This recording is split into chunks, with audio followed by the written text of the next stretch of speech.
अरे तुम्ही आता बोलताय नॉन कम्प्लायन्स होता, पण आमचा नेता गेला ना. पाताळात जावं लागलं तरी आम्ही पाताळात जाऊ, पण जो कोणी जबाबदार व्यक्ती आहे त्याला बाहेर काढल्याशिवाय आणि जेलमध्ये टाकल्याशिवाय आणि त्याला जबाबदार धरल्याशिवाय आम्ही शांत बसणार नाही. हा ऍक्सिडेंट आहे का घातपात आहे याच्या खोलात आम्ही जाणारच. आम्हाला कुणी तिथं अडवू शकत नाही.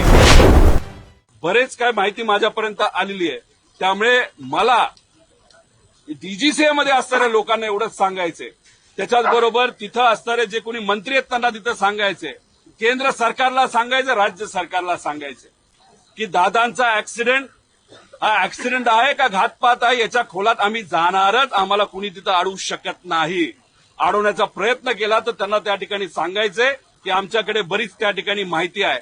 त्यामुळे आम्हाला आमची इच्छा आहे की दादांना तिथं न्याय मिळाला पाहिजे. ऍक्सिडेंट झाला का घातपात झाला हे लोकांसमोर त्या ठिकाणी आलं पाहिजे. आणि त्यासाठी कुठेही जावं लागलं, कसंही लढावं लागलं, त्यासाठी महाराष्ट्राचा प्रत्येक व्यक्ती हा लढायला तयार आहे. पाताळात जावं लागलं तरी आम्ही पाताळात जाऊ, पण जो कोणी जबाबदार व्यक्ती आहे त्याला बाहेर काढल्याशिवाय आणि जेलमध्ये टाकल्याशिवाय आणि त्याला जबाबदार धरल्याशिवाय आम्ही शांत बसणार नाही. बीजेपीचे खासदार बोलतील याच्यावर मला शंका आहे, कारण का जेव्हा केव्हा मी प्रेस कॉन्फरन्सेस घेतलेत, जेव्हा केव्हा मी हे मुद्दे मांडलेत, तेव्हा महाराष्ट्राचे भाजपचे नेते हे माझ्या विरोधात तिथं बोललेले आहेत.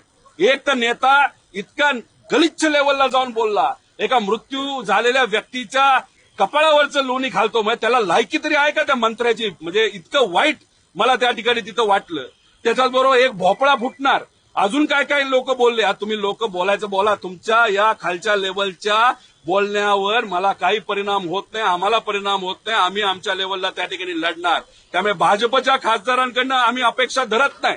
पण काही दिवसांपासून आपण जर बघितलं तर एकनाथ शिंदे साहेबांचे काही नेते मंत्री काही प्रमाणात या इन्व्हेस्टिगेशनच्या बाजूने सकारात्मक बोलत आहेत. त्यामुळे त्यांच्या खासदारांना, एकनाथ शिंदे साहेबांना, श्रीकांत शिंदेंना मी विनंती त्या ठिकाणी करतो. आणि दादांचे मित्र असल्यामुळे, दादांबरोबर अनेक वर्ष काम केल्यामुळे जे आपल्या राज्याचे मुख्यमंत्री आहेत देवेंद्र फडणवीस साहेब यांना सुद्धा विनंती करतो की यासाठी खास बाब म्हणून तुम्ही एक वेगळा प्रयत्न त्या ठिकाणी करावा आणि कुठेतरी या विषयामध्ये लक्ष घालून दादांना न्याय कसा मिळेल यासाठी आपल्या सर्वांनाच त्या ठिकाणी तिथं प्रयत्न करावे लागतील.